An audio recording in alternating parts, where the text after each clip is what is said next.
why should we worry about the benefits of music education? That's a really good question. That's a great place to start, because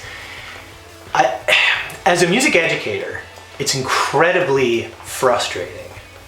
And I think a lot of music educators would agree with me. It's incredibly frustrating to have to keep arguing about the benefits of music education. There is still an ongoing debate in the popular media and the popular press about whether music education has value in our broader educational system. But I want to make one thing very, very clear at the outset. There is no debate in the scientific literature about the benefits of music education for the brain. And there has not been for a long time. For years, the psychological scientific literature has been telling us that music is, of all the arts, the most beneficial thing for your brain. And in fact, there's a real solid argument that can be made that music is better for the growth and development of your brain in the long run than most of the academic subjects are.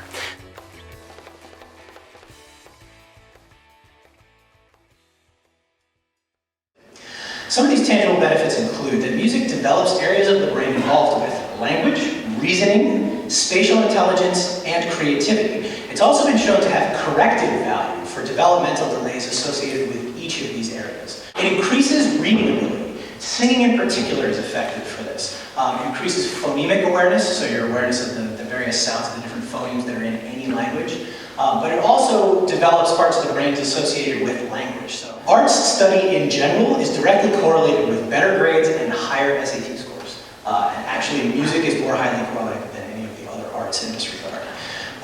There's an increase in gross and fine motor skills, but it's also been shown to slow the cognitive aging process. Your cognitive abilities will stay sharper longer if you're a music maker. And that doesn't mean that you have to have been making music all along. I've taken people who never played an instrument and start them on an instrument in adulthood, and they still see these same benefits. Music making leads to retention and even increase in neuroplasticity through aging. Neuroplasticity is the notion that your brain is still plastic, that it can still change and do new things and learn new things. So that old adage, you can't teach an old dog new tricks, is entirely untrue.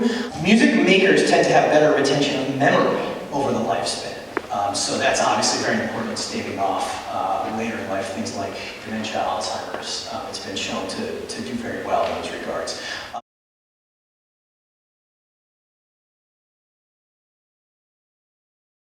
But I want to speak for a moment about intangible benefits, because I think that they're the most important ones in some ways.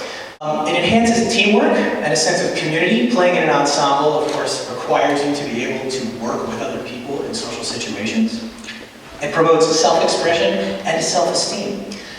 What they're finding now is, I think, something that's we've known for a long time, which is that real self-esteem comes from being incredibly bad at something for a long time, then being good at it.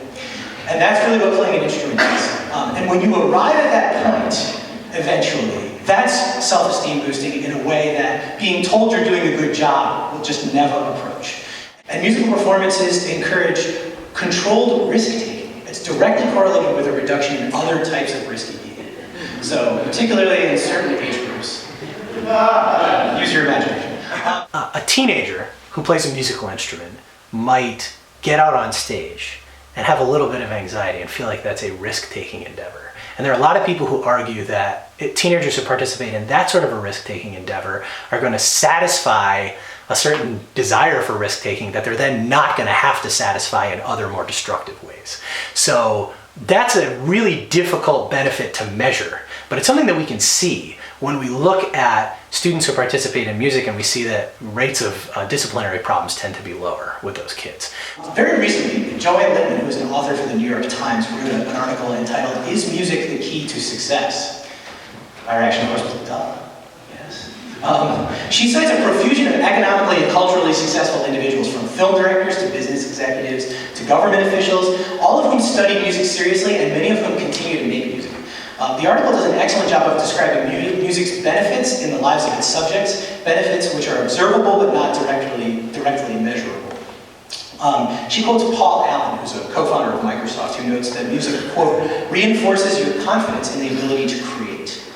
She cites Chuck Todd's assertion that music instills, quote, a drive for perfection.